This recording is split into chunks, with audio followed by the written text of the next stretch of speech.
This is an NBC News special report. Here's Tom Yamas. And good evening. We are coming on the air with a lot of breaking news right now on a historic day here in Alaska. Any moment now, President Trump is set to speak at a news conference after he met face-to-face with Russian President Vladimir Putin about the future of the war in Ukraine. The Kremlin has said that their negotiations have wrapped up, and they said Vladimir Putin will appear with President Trump at the news conference we are expecting at any moment there on the left hand of your screen. Both world leaders shaking hands during a red carpet welcome earlier at Joint Base Elmendorf-Richardson. Putin was seen smiling while hitching a ride with President Trump. That moment followed by a high-stakes meeting between the U.S. and Russian delegations. It comes as President Trump tries to reach a ceasefire and a peace deal that could end the 3 years of fighting and all of that killing in Ukraine. I want to get straight to our chief White House correspondent, Peter Alexander, who was there at that news conference. Peter, the schedule changed pretty dramatically. What do we know at this hour? Yeah. Tom, that's exactly right. We are inside the room, just about 100 to 200 feet away from where the delegations had been meeting for most of the last 2 to 2.5 hours. Donald Trump and Vladimir Putin not holding a one-on-one, absent the time they spent together in the presidential limousine, but they're joined by, on the U.S. side, the Secretary of State Marco Rubio, as well as the Special Envoy Steve Witkoff, and alongside Vladimir Putin, some of his top advisors as well. It was our expectation that there would be an expanded meeting where the delegations would bring in additional advisors over lunch to gather. It's not clear whether that took place, but what is clear is that we do expect to hear from both President Trump and Vladimir Putin very shortly here on Joint Base Elmendorf-Richardson. This was a stunning turn of events. This was not how we anticipated. The expectation was this could go on for quite some time. The president has detailed what his expectation was coming into the day when he was on Air Force One shortly after departing Washington, D.C. He said he was hoping to come away with a ceasefire, and that in his words, he would not be happy if that didn't happen today. The president has also said in recent days, Tom, that he would be willing to leave, in effect. First, he said he would know after the first couple of minutes of his meeting with Vladimir Putin whether Putin was open to a deal, a ceasefire or a wider peace deal. And he said that if things went south, in effect, that they went sideways, that he was very willing to walk away, that there wouldn't be a joint news conference, that he would take some questions and immediately head home. So at least by his own standard, by that metric, it appears that some progress was made. In exactly what form, we wait to see. Certainly a lot of questions for Vladimir Putin as we reach now 3.5 years into this awful war. And there have been so many eyes focused on this in anticipation with the relentless bombardment of Ukraine continuing by the Russians. Vladimir Putin, among the questions today will be Donald Trump has had a complicated relationship with Putin dating back to Helsinki in 2018, where the two held a joint news conference. And at that time, Donald Trump, in effect, sided with Vladimir Putin as it related to Russian interference in the 2016 election over the assessment of the U.S. intelligence community. But more recently, the president has been much more critical of Putin, saying, in effect, that when they speak, Putin is quite nice, but it turns out as he watches, the president watches more headlines of more attacks killing soldiers and civilians alike, that Putin's words are meaningless. So among the questions we'll be looking to ask today, why Donald Trump can trust Vladimir Putin, that he would not continue with this invasion if an agreement is reached here. But the bottom line is we do anticipate much earlier than initially expected to hear from both President Donald Trump and Vladimir Putin just moments from now. Tom. Peter, take our viewers into what you think may be happening right now. And, of course, a lot of this is fluid. There's a lot we don't know at this hour. We're going to learn in a few moments as soon as those two world leaders take to that stage. But you've covered a lot of these bilateral meetings. We saw the schedule today. What stands out to me is that this was going to be the last event for the day before Vladimir Putin jumps back on his jet and heads to Moscow and President Trump heads back to Washington, D.C. Having covered a lot of these meetings, what can we read from these tea leaves? Again, the Russians earlier today said this meeting could last 5 to 7 hours. We're about less than 3 on our clock right now. What can we sort of glean from that? You know, Tom, it's a good question. I think that's what all of us are waiting to see the answer to. I will say that the images we've seen already today were not only historic, they were also striking, and certainly in the eyes of some of the presidents, President Putin and President Trump's critics, I think they may have been startling to see Vladimir Putin in the back of the presidential limousine where he was chuckling, laughing, smiling. The two of them, though there wasn't a one-on-one, in effect had a one-on-one privately with what we believe were no interpreters in the vehicle at that time. So what were they speaking about during that short visit? But recognize, I think, as we anticipate this dramatic moment here, that Donald Trump, throughout dating back to his time as a businessman successfully in New York as a television producer, really is the producer of this presidency. And we watched it play out in real time a bit earlier today as the two men, at almost at the exact time, descended the staircases from their aircraft. They walked down that red carpet, shaking hands, as Russian media noted, for about 15 minutes in total, 15 seconds, excuse me, in total. Donald Trump patting Putin's hand as they shook, the two sharing smiles and brief exchanges before they walked up on top of that platform where they were framed by American fighter jets, a U.S. warplane surrounded by other fighter jets flying overhead, ultimately before they entered the beast, the presidential limousine. So a lot of this choreography appears to be that Donald Trump has become so known for. The one thing we don't know is what happened in those private moments that the two shared, not only in the beast, but behind closed doors here as well. We thank you for that, Peter. Stand by for us. If you're just joining our coverage right now, we are waiting at any moment for both President Trump and Vladimir Putin to take the stage there at Joint Base Elmendorf-Richardson and start their news conference and possibly take questions. We are live all over the world tonight for this historic moment. I want to go live to Ukraine right now as we await the two leaders. Richard Engel is there. And Richard, you heard Peter's reporting. We saw all those images today, including that image of Vladimir Putin in the back of the beast, smiling and waving. And already those images and the warm welcome he got here in Alaska is being broadcast throughout Ukraine. Oh, 100%. The state television here and all of the news channels in this country are covering this wall to wall. And they've been highlighting the fact that President Trump greeted Vladimir Putin warmly, that they shook hands, all the things that you and Peter were just talking about. And they also, it wasn't lost on anyone here, they also noticed how different that was to when Vladimir Putin visited the White House earlier this year and got questioned about why he didn't wear a suit, and that visit ended early, and many felt that Zelensky was bullied by President Trump and his inner circle. But aside from being somewhat curious about the different receptions and maybe even a little bit offended, Ukrainians' concerns about what is happening right now in Alaska go far deeper than the different kinds of greetings that President Trump has given to Vladimir Putin or President Zelensky. They're much more concerned in this country about the long-term consequences, much more concerned about what's going to be said in the next few minutes. Because these two leaders are coming out to the podium, does suggest that they have reached some sort of agreement, that they have something to announce. This country's future could depend on what they announce in the next few minutes. And that is much more concerning to Ukrainians than who got a better handshake or who got a better ride in the back of the limo. Russia currently occupies 20% of Ukrainian territory. And Ukrainians are concerned that in a peace deal, Russia could get to keep some or all of that territory permanently, or at least in a medium term, redrawing Ukraine's borders and transferring population.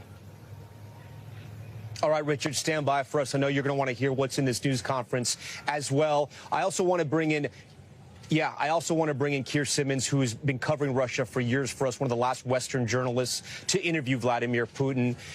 Before we get right to Keir, I do want to say it's 6:30 p.m. on the East Coast and it's 2:30 p.m. here in Alaska, where at any moment President Trump and Russian leader Vladimir Putin are set to hold a joint news conference after a nearly 3-hour meeting with the goal of paving the way to a potential ceasefire in Ukraine. Again, at any moment, we're expecting both world leaders to walk out there and potentially take questions about what was learned, what was discussed, and hopefully if there's any progress towards peace in Ukraine. I do want to go to Keir Simmons. Keir, I know you've been listening to all the reporting. You've seen the messages out of the Kremlin.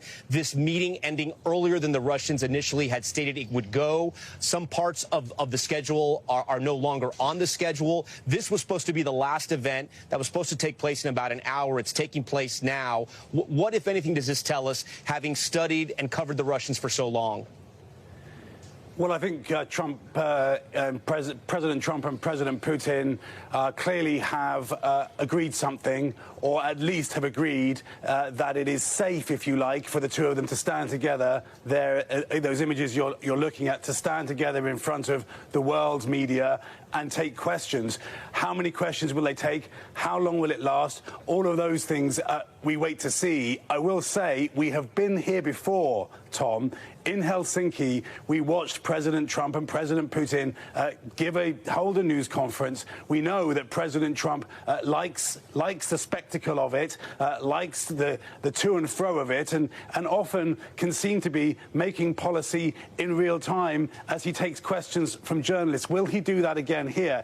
In Helsinki, he was criticized hugely by many for giving too much to President Putin. Will this be different? Certainly the bonhomie between the two leaders at the beginning of this, two hours ago, suggests that they got along well, and suggests that what you're going to see in the coming minutes are two leaders, ostensibly adversaries, who like each other and think that they can do some kind of a deal with each other. Why would they be walking out together this way unless that was the case? And we are hearing, Tom, reports from Russia that there are members of the Russian delegation sitting in the front row at that news conference, waiting to hear from President Putin themselves. A counterpoint to that, I would say, is that the meeting that we just have been waiting to finish was a meeting between Russian and U.S. diplomats. The economic advisors, the trade advisors weren't in the room. Secretary of State Rubio, for example, Foreign Minister Lavrov were there. Both Foreign Minister Lavrov and another of President Putin's officials speak fluent English, so that may have helped the conversation move at a pace. That being said, we do know President Putin often can be quite verbose, can have a lot to say. So what have they managed to do in 2 hours? I mean, all of these questions, we're just going to have to wait to see what the two presidents have to say when they walk out. It does look like at any moment. All right, Keir Simmons, again, if you're just joining our special coverage here, we are waiting at any moment for President Trump and Vladimir Putin to take the stage there at Joint Base Elmendorf-Richardson. You can see the backdrop and that banner, Pursuing Peace. The goal here for President Trump, he laid it out today. He would like a ceasefire agreement to come out of this meeting. On top of that, he would also like a second meeting, possibly a trilateral meeting, including the president of Ukraine, Volodymyr Zelensky. I want to bring in the moderator of Meet the Press, Kristen Welker. Kristen, throughout the week, the White House had sort of downplayed expectations. They had lowered the bar, calling this a listening exercise, saying basically they just wanted to set the table for a future meeting. But today, President Trump set some goalposts, saying he does want a ceasefire, saying he does want a second meeting. In a short time, we're going to find out if that's a reality. Tom, you're absolutely right. And that goalpost, I can tell you, in talking to European and Ukrainian officials throughout the course of this week, has been set by them, saying that basically a victory for President Trump would require him to walk away with an unconditional ceasefire. That word unconditional, hugely significant, Tom. They say if there are strings attached, that would be a victory for President Putin. So in talking to my sources right now, the reaction, one of waiting, watching to see what these two leaders have to say. Is this announcement one of process, or is there a real agreement that has been reached? Will there be a second meeting? And of course, the big question looming over all of this, does President Trump acknowledge that it is President Putin who is the aggressor in this case? That is what Democratic sources say they would like to hear from this president. This is, of course, a conflict that has divided the Republican Party. Some 51% of Americans disapprove of President Trump's handling of the war in Ukraine. Remember, he promised to end this in 24 hours of being elected. He has acknowledged it's proven more difficult than even he anticipated. So this is one of the biggest tests of his second term, Tom. Kristen, stand by for us. We are getting some new reporting. This coming from the Kremlin announcing this in Russia, that the news conference of the president of Russia and the U.S. will begin shortly. I want to go back to Peter Alexander. We see him there in the screen in front of the two podiums there. Peter, my question to you, I know you have trouble hearing because it's loud there. Do we know if the American press will be allowed to ask questions at this news conference? Tom, it's a good question. We don't have an answer to that one yet. In fact, this came together very quickly. We did anticipate a news conference. It wasn't clear that both presidents would be here, though that was the initial expectation. Now the Kremlin has announced that Vladimir Putin will be here alongside Donald Trump. I was just speaking to some of the top White House advisors if they could give us any timing on this, any more specifics. They basically said, just wait. A Russian advisor to the president moments ago telling reporters, when asked what happened behind closed doors, he said, you'll have to wait to hear for yourself. So there is certainly a lot of anticipation about the way that this is going to play out right now. One in particular occurred there, whether they were able to come to some agreement on a ceasefire, whether the topic of, in the words of the president, divvying up Ukraine did come up, even though European allies and Ukraine itself have urged President Trump not to discuss that very topic without Ukraine in the room. So, in effect, we are right now in what Donald Trump, in TV terms, would describe as a cliffhanger. We wait to see exactly what happened here specifically as it relates to those meetings. And certainly, as we've been listening to a lot of the Russian reporters here, including those from state television, they view this perhaps in much wider terms, beyond just the topics of a ceasefire, a potential peace deal as it related to Ukraine. They view this more broadly as an opportunity to restore a strained relationship between the United States and Russia, between Donald Trump and Vladimir Putin themselves. So we will anticipate with you what happens, and we'll certainly have a lot of questions we want to ask both presidents. Whether we get that opportunity remains to be seen. Peter, before you go, because we can see from the wide pool shot where you're standing right now, you seem to be kind of close to the front row, at least from where we're looking. Can you see which members of the Trump administration or cabinet members are already there, and or the Russians, or have they not arrived just yet?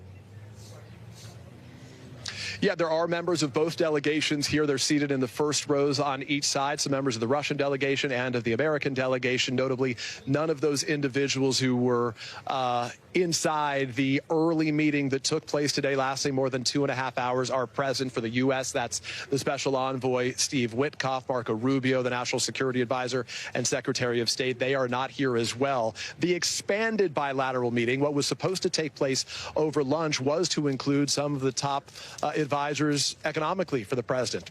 The Secretary of the Treasury, Scott Bessent, Howard Lutnick is the Commerce Secretary. They were among those who were expected to be in attendance. But to this point, we don't know whether there was in some form an abbreviated expanded bilateral, or if they're just coming from what was a 3-on-3 meeting with their interpreters before arriving here. Tom, to pull back the curtain a little bit, this has been a remarkable day. In more than 13 years of covering the White House, I have not seen security like that, which we have witnessed here today as the American and Russian reporters were welcomed onto Joint Base Elmendorf Richardson. They each went through separate, in effect, vetting where they were swept to check for any equipment that wasn't allowed to be brought in, any weapons or anything of that kind. And one of the Secret Service officers heading up that process said to me that this was a much more meticulous process than you normally see. So meticulous that as we waited on buses to enter, there were literally Secret Service agents who were opening up each of the pre-prepared lunch boxes, breakfast boxes that were being brought in for those individuals who would be inside here, just to check them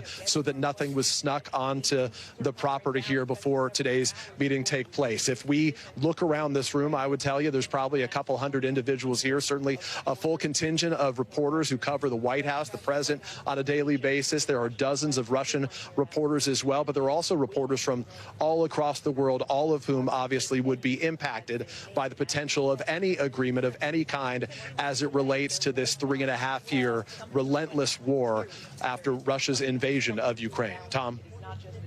And I do want to ask you about the reporters in the room, Peter, because explain to our viewers here, are most of the people that are in that room reporters? And how, in a news conference like this, a bilateral news conference, will people get to ask questions if it's opened up to questions, right? Because any reporter on any part of this globe would want to be in there right now asking those two men questions. It's a good question. We don't know the answer to that. I can tell you that every reporter that I'm seated around certainly has questions prepared. I'm sure there'll be a cacophony of voices as they all try to get heard by the president here, trying to get his attention.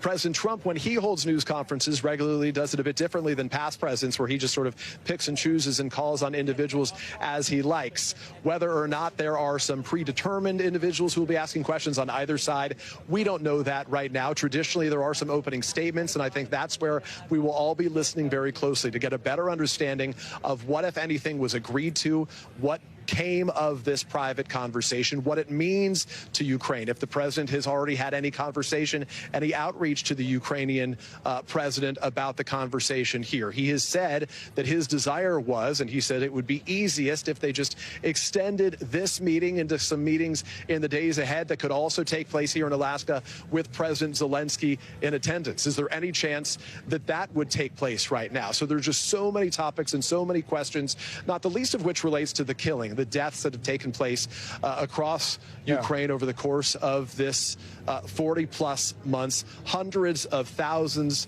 of people have been killed, certainly tens of thousands in Ukraine alone, where, as our colleague Richard Engel witnessed yesterday, there was another burial of multiple individuals drafted into the war. And the question is really, will Vladimir Putin stop his assault on Ukraine right now and accept Ukraine as an independent, sovereign neighbor next door? Yeah, we hope to hear what they have to say. And again, at any moment, we're expecting both leaders to come out. Garrett Haake joins us now. Garrett, we were talking earlier that for the president to come out here, announce this news conference, to have that banner pursuing peace like we see it here, the entire world watching, they've notified everyone that this is going to happen at any moment. Yep. People are hoping, especially in Ukraine, that there is some progress. To come out here and not have any type of development, you can't imagine they would set all this up and have nothing to show for it, even though the schedule has changed. Yeah, look, I mean, we talk about these summits as typically highly choreographed affairs. This has clearly become improv at this point. The lunch that we expected to happen between the broader delegations has gone away. There were elements to this that we had been told would not occur, that have occurred. This press conference happening much earlier than we've expected. So I don't want to lean too heavily on precedent here, but despite the best efforts of the White House to lower expectations about this meeting today, they got ratcheted back up by the president's comments on Air Force One, suggesting he'd be very upset if there wasn't a ceasefire to announce today, and by the stagecraft of this event. This is not some small meeting to set up a larger meeting, Tom. This is very clearly something that has been amped up by the president. The fact that Vladimir Putin is still here, that there are two podiums, that they're coming out, does suggest there's some positive development. I want to key in on something that Peter said, because I think this could be the delay that we're in right now. The president said earlier in this week that Zelensky would be among the first people he would tell if there was news out of this. That could very well be what's responsible for this delay right now. Yeah, the president could be calling the leader of Ukraine, who is right now fighting a war, a wartime president, to let him know of any developments. I do want to bring in the former U.S. ambassador to Russia, Michael McFaul, who has a tremendous amount of experience in bilateral meetings, in meeting foreign dignitaries, including Vladimir Putin. Ambassador McFaul, what do you make of what we've seen so far? We were told possibly the meeting could be up to 7 hours long. It was less than 3 hours. We're awaiting this news conference. I know it's all speculation at this point, but what do you think's happening behind closed doors? Well, I'm just speculating, but I have been in these meetings with Vladimir Putin and President Obama. Sometimes the small group meeting goes longer. So the one that they just had goes so long that the larger meeting with the full delegation gets squeezed and maybe in this case canceled altogether. So that could be happening. I know the people in that delegation. I see the Russian delegation right now. I see Kirill Dmitriev's head. He is sitting right in the front row. And that suggests to me that the press conference is going to happen before lunch or there's no lunch, because he was supposed to be one of the delegates in the wider meeting. But whether that means a bad outcome or a good outcome, I just think we're just going to have to wait and see what the two presidents say. The fact that President Putin will be at the meeting suggests that there should be some positive news. Ambassador McFaul, I'm going to tell you, it looks like we have Steve Witkoff, special envoy, who's done a lot of the negotiations with Vladimir Putin. He actually had the meeting that was the meeting before this one that essentially set the table so this could happen here in Alaska on U.S. soil. It looks like other members of the cabinet are going to be making their way inside right now. Ambassador McFaul, what is a victory for the United States, but maybe more importantly, for Ukraine to come out of this meeting?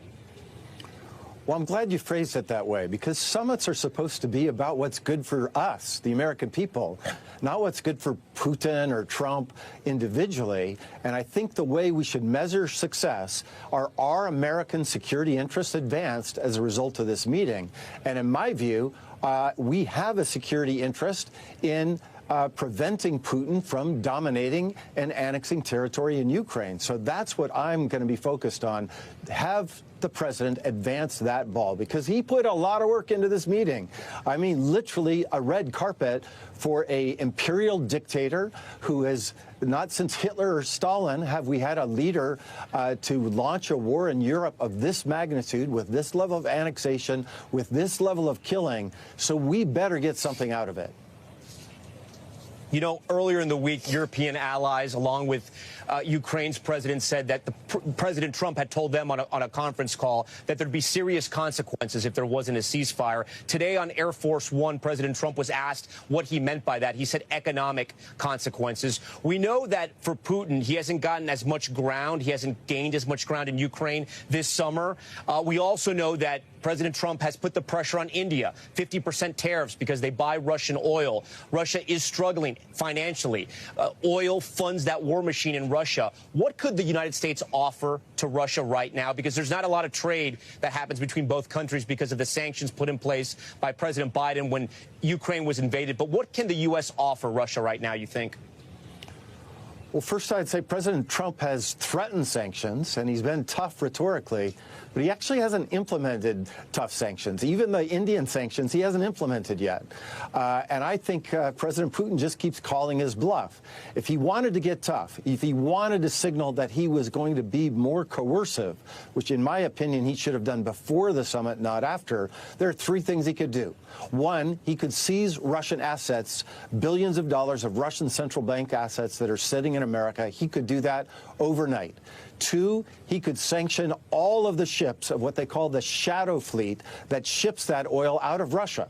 Right now, we haven't done that. And three, he could sanction all of the Russian banks that provide the services to allow those exports to happen. He could literally do that on Monday if he wanted to show Putin that he was serious. And you think from the delegation that the Russians brought here, you know, investment advisors, finance ministers, you think what Russia wanted to do here in Alaska was talk business, where President Trump wanted to talk a lot about Ukraine? Well, most certainly that's what the delegation suggests. I know every single member of that delegation, by the way. I even know the translator. These people have been at this job for a long time. And without question, when you have the head of the Russian investment fund at the meeting, you're there to talk about business deals. Notably, the negotiator on the Russian side with the Ukrainians, his name is Medinsky, the person that's in charge of trying to negotiate an end to the war with the Ukrainians, they've met from time to time in Turkey, was not part of the delegation. And that suggests that Putin wanted this to be about U.S.-Russian relations, with Ukraine just being a part of it. It looks like, if they're not having that bigger meeting, that it was just about Ukraine. And I think that that's proper. I don't think there's any sense in talking about investment deals and trade until this war ends. Ambassador McFaul, stand by for us. I know we're going to want to talk to you right after this news conference wraps. Kristen Welker, the moderator of Meet the Press, joins us now. Kristen, a lot on the table for President Trump. He promised to stop this war. His first day in office, we are more than 200 days in. That timeline has definitely been stretched. He says that he didn't mean that seriously, but, you know, he did say that on the campaign trail. We also know that his polling is in the 40s when it comes to his handling of the war in Ukraine. That's what Americans have been saying in two separate polls. And then we also know from reporting he hopes to win a Nobel Peace Prize at some point. And he may very well if he can establish peace in Ukraine. A major moment for the president along the lines that the most important thing here is to end the war in Ukraine. Well, Tom, absolutely. And President Trump hasn't shied away from talking about that Nobel Peace Prize. As we all know, one of his biggest rivals, former President Barack Obama, won the Nobel Peace Prize in 2009.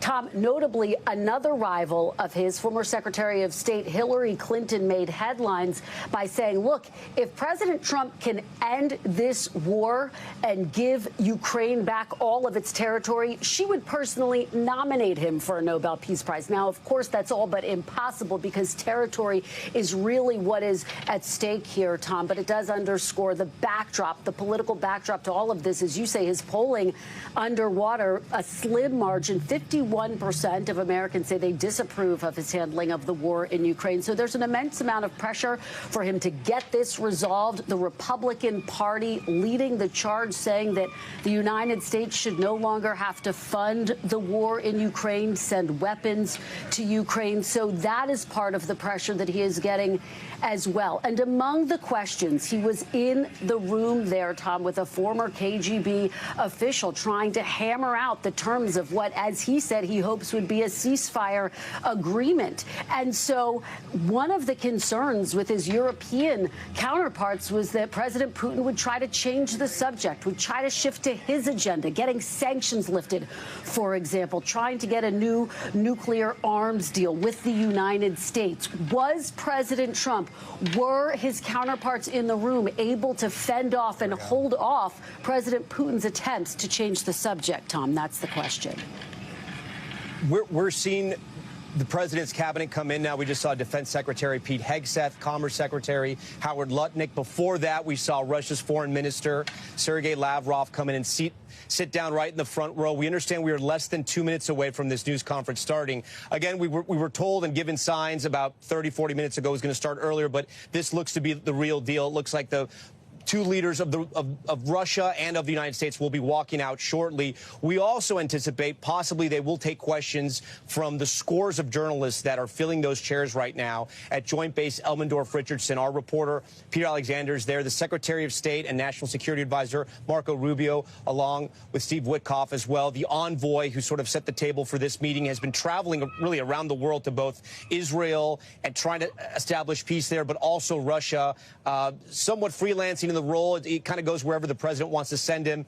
And the Secretary of State, Marco Rubio, his role transforming, spending a lot of time now at the White House as the National Security Advisor. These were the two men that were part of the U.S. bilateral meeting, the initial meeting that was supposed to take place, that we believe did take place. We saw sort of the pool spray, if you will. That's when they give us the first images of those people sitting together. It is unclear what meetings happened after that. We believe it stands to reason that the lunch was scrapped on the schedule because of the timing of all this. It was kind of fast. I mean, it was less than 3 hours. The Russians had talked about possibly 5 to 7 hours. That being said, President Trump can come out here and say they had a wonderful lunch, they had several meetings, and they've made some agreements.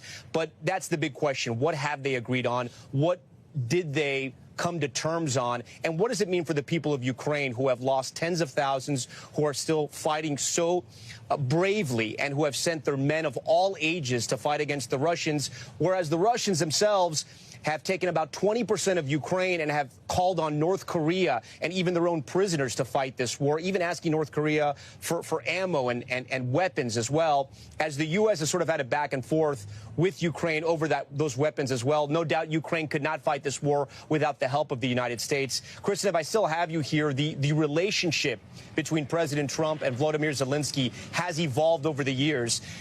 It looks like this is about to start. We see President Trump and Vladimir Putin. Let's listen in.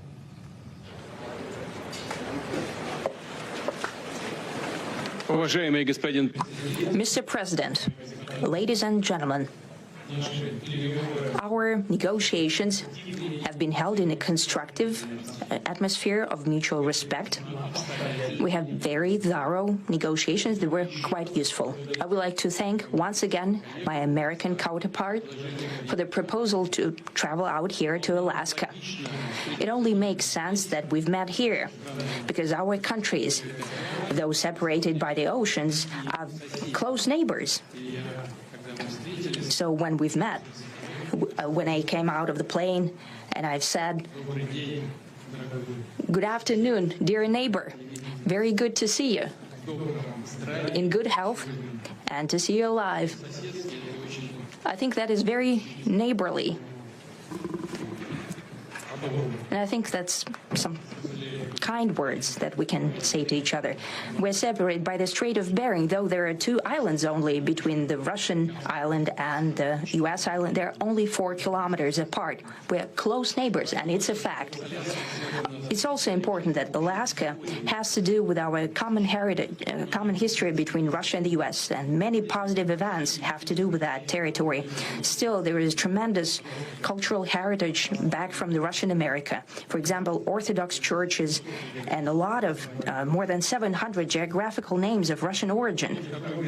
During the Second World War, it was here in Alaska that was the origin of the legendary air bridge for the supply of military aircraft and other equipment under the Lend-Lease program. It was a dangerous and treacherous route over the vast emptiness of ice. However, the pilots of both countries did everything to bring closer the victory. They risked their lives and they gave it all for the common victory.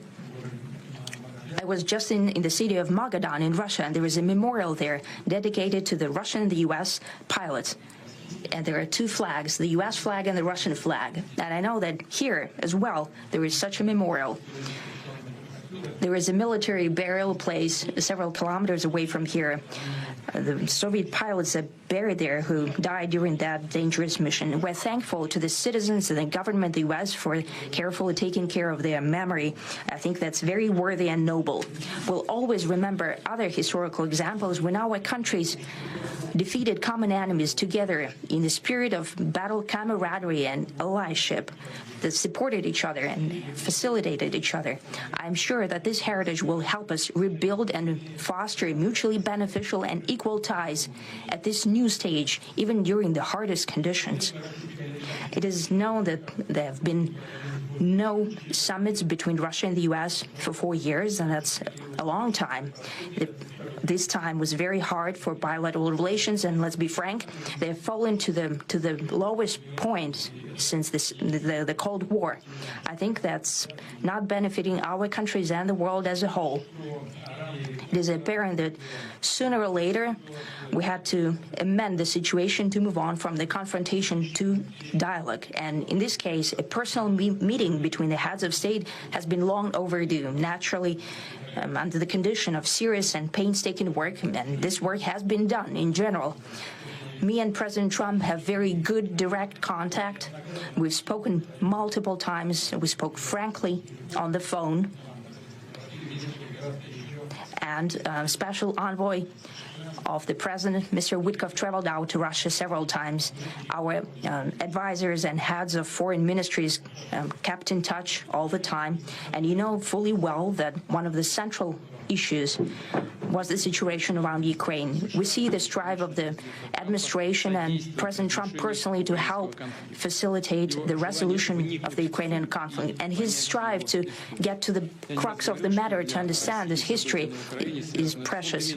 As I've said, the situation in Ukraine has to do with fundamental threats to our security. Moreover, we've always considered the Ukrainian nation, and I've said it multiple times, a brotherly nation, however strange it may sound in these conditions. We have the same roots, and everything that's happening is a tragedy for us and terrible wound. Therefore, the country is sincerely interested in putting an end to it. At the same time, we're convinced that in order to make the settlement lasting and long-term, we need to eliminate all the primary roots, the primary causes of that conflict. And we've said it multiple times, to consider all legitimate concerns of Russia and to reinstate a just balance of security in Europe and in the world on the whole. And I agree with President Trump, as he has said today, that naturally the security of Ukraine should be ensured as well. Naturally, we are prepared to work on that. I would like to hope that the agreement that we've reached together will help us bring closer that goal and will pave the path towards peace in Ukraine. We expect that Kiev and European capitals will perceive that constructively and that they won't throw a wrench in the works. They will not make any attempts to use some backroom dealings to conduct provocations to torpedo the nascent progress. Incidentally, when the new administration came to power, bilateral trade started to grow. It's still very symbolic. Still, we have a growth of 20%. As I've said, we have a lot of dimensions for joint work. It is clear that the U.S. and Russian investment and business cooperation has tremendous potential. Russia and the U.S. can offer each other so much in trade, digital, high-tech, and in space exploration. We see that Arctic cooperation is also very possible, and our international context, for example, between the Far East of Russia and the West Coast of the U.S. Overall, it's very important for our countries to turn the page, to go back to cooperation. It is symbolic that not far away from here, at the border between Russia and the U.S., there was a so-called international date line. I think you can step over, literally, from yesterday into tomorrow. And I hope that we'll succeed in that, in political sphere. I would like to thank President Trump for our joint work, for the well-wishing and trustworthy tone of our conversation. It's important that both sides are result-oriented, and we see that the President of the U.S. has a very clear idea of what he would like to achieve. He sincerely cares about prosperity of his nation. Still, he understands that Russia has its own national interests. I expect that today's agreements will be the starting point, not only for the solution of the Ukrainian issue, but also will help us bring back business-like and pragmatic relations between Russia and the U.S. And in the end, I would like to add one more thing. I'd like to remind you that in 2022, during the last contact with the previous administration, I tried to convince my previous American colleague that the situation should not be brought to the point of no return when it would come to hostilities. And I said it quite directly back then, that it's a big mistake. Today, when President Trump saying that if he was the president back then, there will be no war. And I'm quite sure that it would indeed be so. I can confirm that. I think that overall, me and President Trump have built a very good business-like and trustworthy contact. And I have every reason to believe that moving down this path, we can come, and the sooner the better, to the end of the conflict in Ukraine. Thank you. Thank you. Well, thank you very much, Mr. President. That was very profound, and I will say that I believe we had a very productive meeting. There were many, many points that we agreed on, most of them, I would say, a couple of big ones that we haven't quite gotten there, but we've made some headway. So there's no deal until there's a deal. I will call up NATO in a little while. I will call up the various people that I think are appropriate, and I'll, of course, call up President Zelensky and tell him about today's meeting. It's ultimately up to them. They're going to have to agree with what Marco and Steve and some of the great people from the Trump administration who've come here, Scott and John Radcliffe. Thank you very much. But we have some of our really great leaders. They've been doing a phenomenal job. We also have some tremendous Russian business representatives here, and I think, you know, everybody wants to deal with us. We've become the hottest country anywhere in the world in a very short period of time, and we look forward to that. We look forward to dealing. We're going to try and get this over with. We really made some great progress today. I've always had a fantastic relationship with President Putin, with Vladimir. We had many tough meetings, good meetings. We were interfered with by the Russia hoax. That made it a little bit tougher to deal with, but he understood it. I think he's probably seen things like that during the course of his career. He's seen it all. But we had to put up with the Russia hoax. He knew it was a hoax, and I knew it was a hoax. But what was done was very criminal. But it made it harder for us to deal as a country in terms of the business and all of the things that we'd like to have dealt with. But we'll have a good chance when this is over. So just to put it very quickly, I'm going to start making a few phone calls and tell them what happened. But we had an extremely productive meeting, and many points were agreed to. There are just a very few that are left. Some are not that significant. One is probably the most significant, but we have a very good chance of getting there. We didn't get there, but we have a very good chance of getting there. I would like to thank President Putin and his entire team, whose faces, who I know in many cases, other than that, whose faces I get to see all the time in the newspapers. You're almost as famous as the boss, but especially this one right over here. But we had some good meetings over the years, right? Good, productive meetings over the years, and we hope to have that in the future. But let's do the most productive one right now. We're going to stop really 5, 6, 7,000, thousands of people a week from being killed, and President Putin wants to see that as much as I do. So, again, Mr. President, I'd like to thank you very much, and we'll speak to you very soon and probably see you again very soon. Thank you very much, Vladimir. Next time in Moscow. Oh, that's an interesting one. I don't know. I'll get a little heat on that one, but I could see it possibly happening. Thank you very much, Vladimir. And thank you all. Thank you. Thank you. Thank you so much.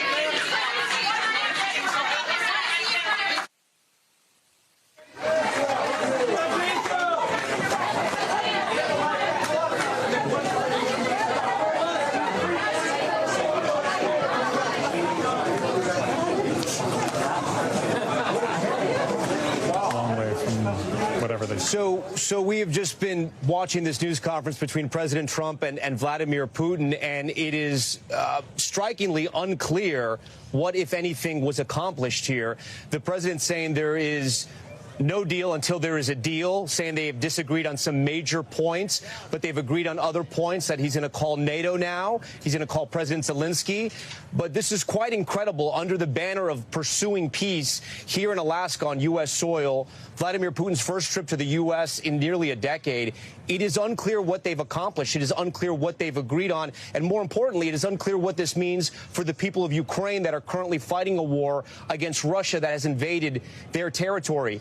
Peter Alexander was in that room there. Peter, you know, they were dropping sort of some nuggets here and there, but it's really unclear what they've agreed upon. Putin spoke a lot about a cooperation with the U.S., possibly in trade, in space, and high tech. I mean, a lot of platitudes were discussed, nothing concrete. What is your takeaway from what we just heard there? Hey, Will, can you hear me? Well, first of all, this is one of the very few times, Tom, I think we can say that the President of the United States had few words. How many times have we seen him where he took questions for hours and hours today, not taking a single question from reporters in the room, leaving unanswered a series of questions like, is there any ceasefire that was agreed to? It appears clear that there was not, at least from him saying there's no deal until there is a deal. He said there has been significant, as he described it, progress that's been made. A couple things are striking here. You'll remember the president earlier today, as he was departing Washington aboard Air Force One, said he was not going to be happy if there was no ceasefire reached. He would be willing to walk away from this without a news conference and fly back home. Obviously, he stuck around, but it doesn't appear that he came away with what he was hoping to come away with. What is still up in the air is what this means for Ukraine. I was struck by what we heard from Vladimir Putin, who in effect said that they had a series of conversations, and among those things that need to be addressed are the origins of this war, in effect blaming Ukraine for this war.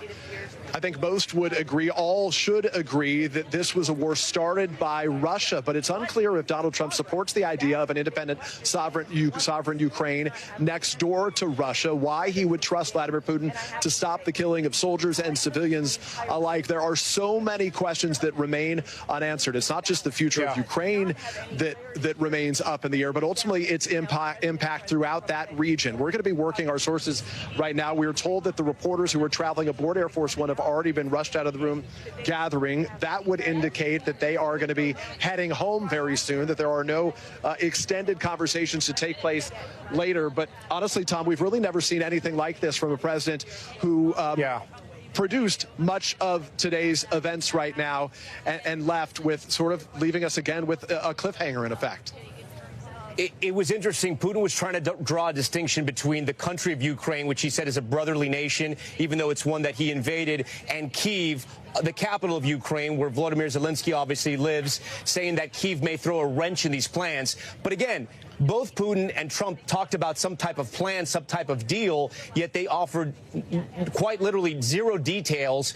And the president himself, though, at one point saying that thousands of lives will be saved if this deal is accomplished. But again, we have no idea what's going to happen. It sounds like he's going to go to NATO and go into, I guess, the Ukrainian president and maybe talk about the terms of the deal and come back. But it's unclear. I do want to bring in now moderator of Meet the Press, Kristen Welker. Kristen, you've interviewed President Trump several times. You've covered these bilateral meetings just like Peter. You've been in the room.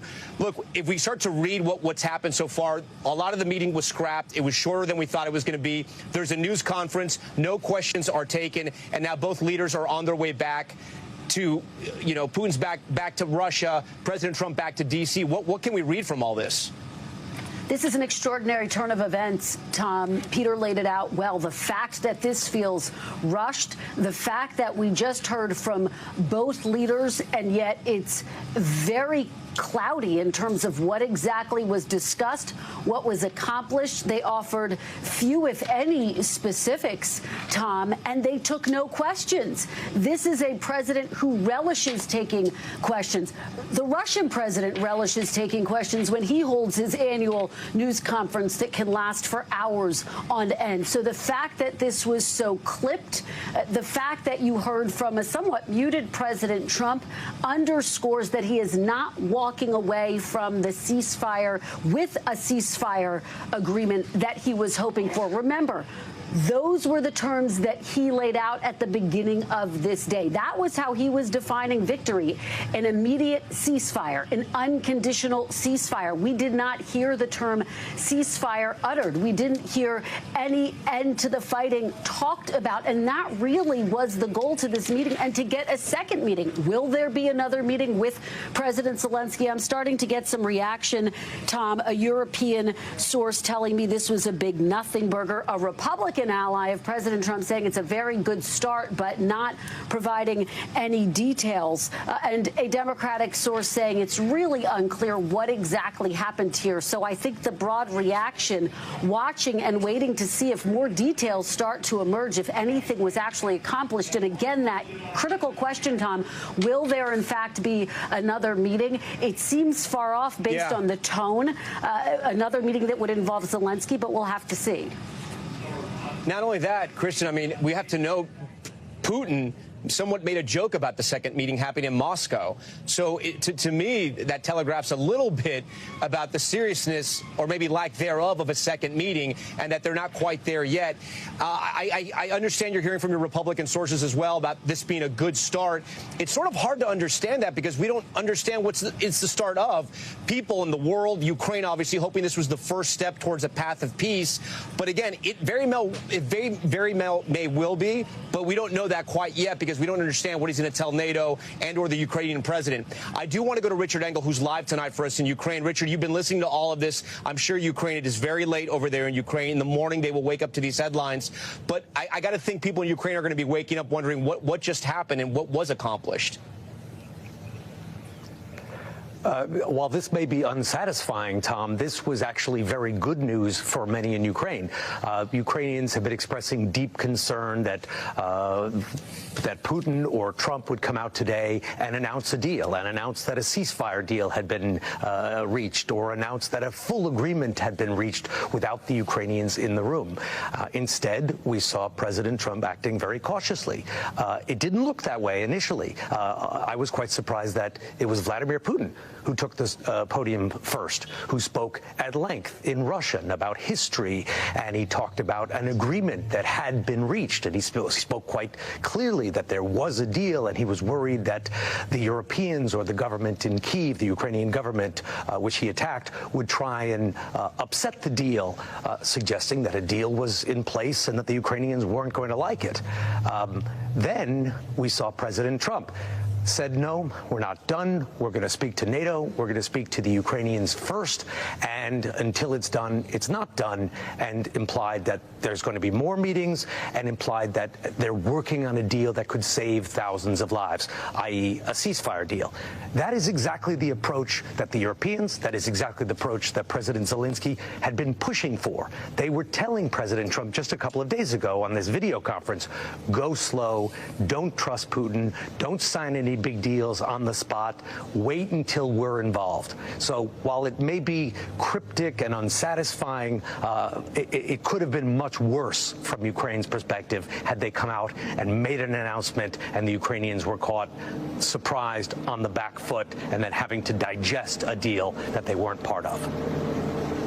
It's a great observation, Richard. Stand by for us. I want to bring in Keir Simmons, who has covered Russia for so many years for us. Keir, you know a lot of those players in the room. You've interviewed Vladimir Putin one-on-one. Talk to me about what you thought about what Putin had said in his remarks. And there was that moment where President Trump was sort of having some fun with Sergei Lavrov, the foreign minister, and trying to give the press conference a moment of levity there with no deal announced. But there may be a deal that we just don't know about that the president is presenting to NATO and the Ukrainian president before he announces to the world.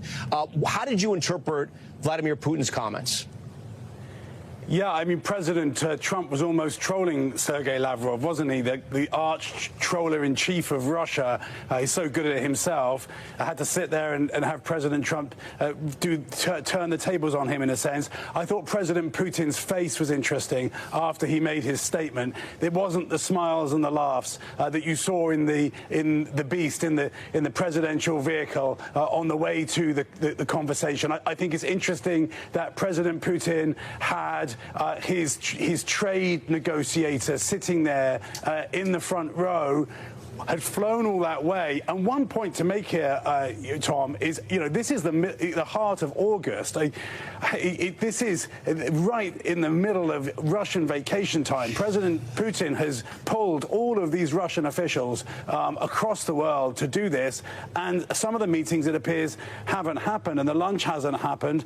To put it another way, this is not Helsinki, which is the famous news conference that President Trump and President Putin last held, where President Putin was hugely criticized for seeming to give President Trump was hugely criticized for seeming to give President Putin all of the running. When we talked before the summit, Tom, we talked about that example of President Trump's meeting with Kim Jong-un, where it was bonhomie and friendship, but then President Trump walked away. Is that what's happened here? One of the aspects of this that everyone is pointing out, and everybody is right to, is that we need to wait and see what we discover. Both sides, and by that I mean both the U.S., the Trump administration, and the Russians will be spinning, heavily spinning in the hours ahead. There are officials on both sides who want to make this look good, be positive, and they will be, the Russians certainly will be out there telling their own journalists and therefore the world what happened here. One other point, though, as a counterpoint really, is of course President Trump did not walk out and say, well, we haven't reached a deal, so therefore tariffs and sanctions. I'm going to impose that 50% sanction on tariff on India. I'm going to double down on support for Ukraine. He didn't say any of that. And just remember that I think just a week ago or so, President Trump had a deadline for President Putin where he said, if you don't agree to a ceasefire, I am going to really punish you. He didn't say that in that meeting, and it may be that in the days ahead, that will be assessed as a win for President Putin, that in a sense, coming to this meeting, having all of these images beamed around the world and walking away without any agreement but without any punishment, that will be assessed as a win. But we really do need to hear the details of what really happened, and neither of those leaders gave us that in that news conference. Yeah, not even a little bit. All right, Keir, stand by for us. We've just learned that Sergei Lavrov was asked by reporters several questions as he walked by reporters. He didn't answer any of the questions. He just continued on his way. I want to bring in Garrett Haake here. Garrett, listen, President Trump 2.0, this new administration, this second time around, he's learned a lot. You can, whether you like the president or not, he's much more disciplined in a lot of ways. His team's a lot more disciplined. There may very well be a great deal on the table, and they're just staying tight-lipped about it to make sure they have all sides to agree, and they'll announce it at a later date. That's not President Trump's usual style, especially when you have a backdrop like this in the world watching. You want him, he wants to deliver for his audience, but that could be the case. Look, obviously it's a very complex situation, but I will say it is very unusual that both Vladimir Putin spoke first and for more than twice as long as President Trump did, having the first opportunity to categorize what happened in this meeting. But the president chose to take no questions, although he's expected to give at least one interview tonight, so we may hear from him. And I'm not hearing, and our colleagues I'm in contact with aren't hearing anything from our sources within the administration offering even an early spin on what would make this meeting here today a success. What I'm seeing from some of the MAGA allies of the president, some of his biggest allies on the internet, are tweets about, comments about how Vladimir Putin affirmed that if Trump were president in 2022, this war wouldn't have started in the first place. Tom, that's not what this meeting was about. No one's having that argument. Now, explain this to our viewers. When you're watching news conferences like this, you're on your phone, you're reaching out to different people in the administration, Republicans, people that are watching, and usually in these situations when things go well, your phone's blowing up with positivity. It's just quiet. That's right. I mean, the president and his allies are very good at amplifying his message, and usually there's a pretty clear, it's usually pretty easy to tell what the message is that they want to be the key takeaway if they feel like something has been a success. That they are so quiet in this instance could be surprising given the overall sensitivity of this, but when you consider how many people were in the room, this 3-on-3 versus a 1-on-1, and the fact that so many officials were here preparing for such bigger meetings, this seems like a disappointment on its face. Again, I don't want to prejudge it, but there's no one out here claiming that this was a victory. There was a lot of hype about this being an historic meeting, and other than the pictures, which will live forever on this, it's not at all clear what was achieved, if anything. Because we talk about the Russian delegation. You had finance ministers here. You had investment envoys here. You had defense ministers. I mean, the Russians brought their team to Alaska, and it's unclear why these meetings ended so early. They didn't address that in the news conference. Peter Alexander is still there. He was witnessing this up close, just steps away from that podium. Peter, have we gotten any more information on the two countries? We've been waiting to hear those jets roar and take off over our heads as either Vladimir Putin heads back to Russia or the president heads back to D.C. Do we know anything more about the schedule? And is this summit essentially over?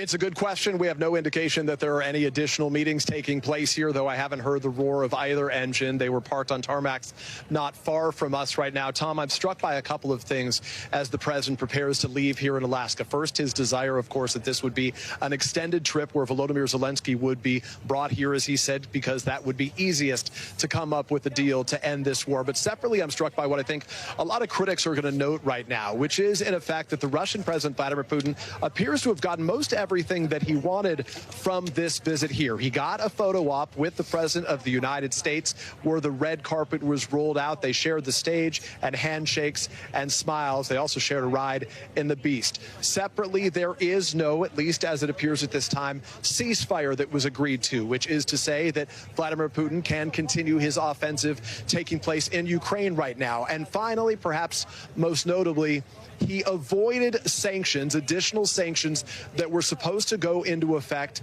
this time last week. You'll remember it was a week ago that was in effect the deadline day for more sanctions to be levied by the United States against Russia unless this war came to an end, unless they agreed to a ceasefire. Well, it doesn't appear that those new sanctions have gone into effect right now. And if nothing else, this extends that window for the Russians. So I think in many ways, a lot of critics of this visit in particular will view that as one way that Vladimir Putin won. Donald Trump will suggest that he had some success because he was able to make some progress. What that progress is remains unclear, but as Richard and our colleagues have indicated, perhaps for the Ukrainians in particular, they can rest assured that no deal was reached without them present, which allows in some form this to extend. The sad fact, though, is that that means the war in Ukraine also continues unabated. Yeah. Tom? And all that killing.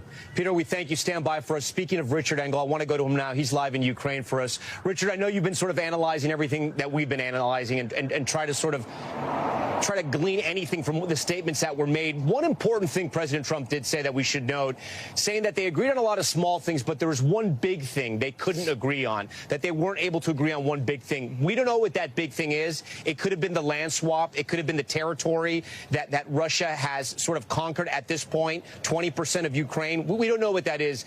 But you're from the school of thought, from seeing this. You think that possibly there could be a real deal on the table, and President Trump is essentially waiting for approval from all sides? Well, Vladimir Putin was certainly talking about a deal as if a deal has been done. And President Trump was saying that they've agreed on a lot of points, but not one, and that he's got to talk to NATO, he's got to talk to President Zelensky. He had just agreed to President Zelensky and European allies, including the Secretary General of NATO, that he would do exactly that he wouldn't go to Alaska, that he wouldn't sign his name on the dotted line, and he wouldn't make any rushed agreements. So it's possible that there is an agreement, as Vladimir Putin says there is, an agreement that Kyiv is not going to like and that the Europeans are not going to like, and that he's just got to deliver that news to President Zelensky and the Europeans. But that is still, that means that this process is still underway. It means that the President Zelensky gets a vote. That means that the Europeans can add their concerns. Nobody here in Ukraine wants this war to continue. Everybody here wants this war to stop.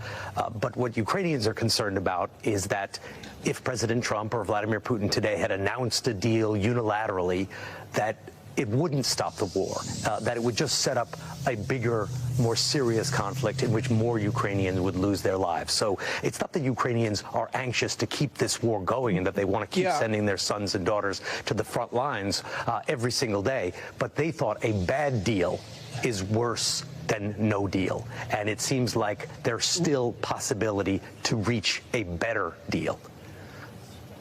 Richard, both sides are losing lives essentially almost every minute of the day in this war. You've covered so many wars and conflicts. How hard is it to get a ceasefire in place?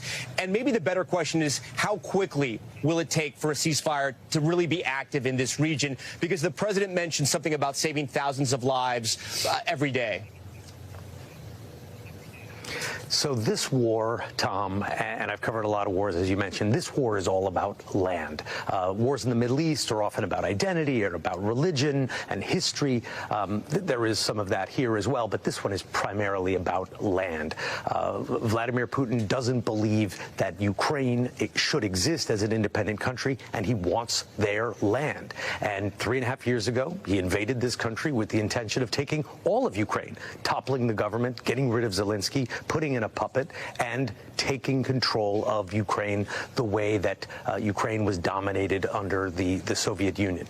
It didn't work. The Ukrainians fought back, but the Russians are still on Ukrainian territory. They're still holding 20% of Ukrainian land. So reaching a ceasefire just means the fighting stops.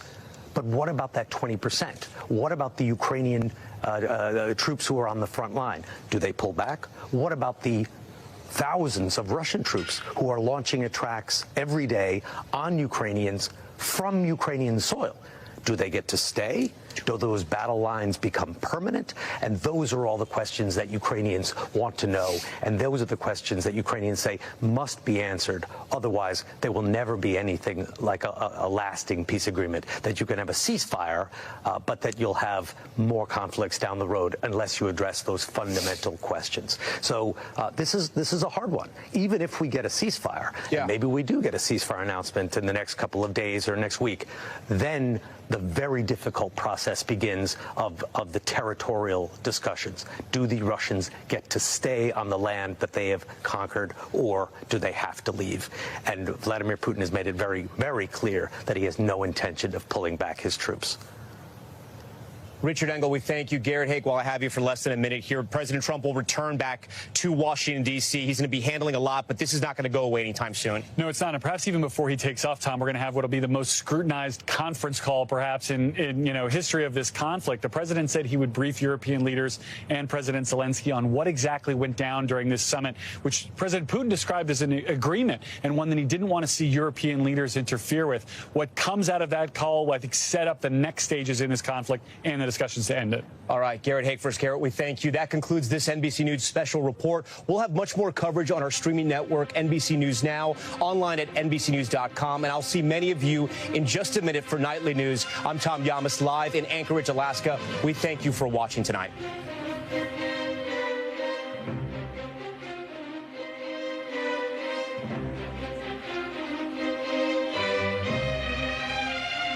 We thank you for watching, and remember, stay updated on breaking news and top stories on the NBC News app or watch live on our YouTube channel.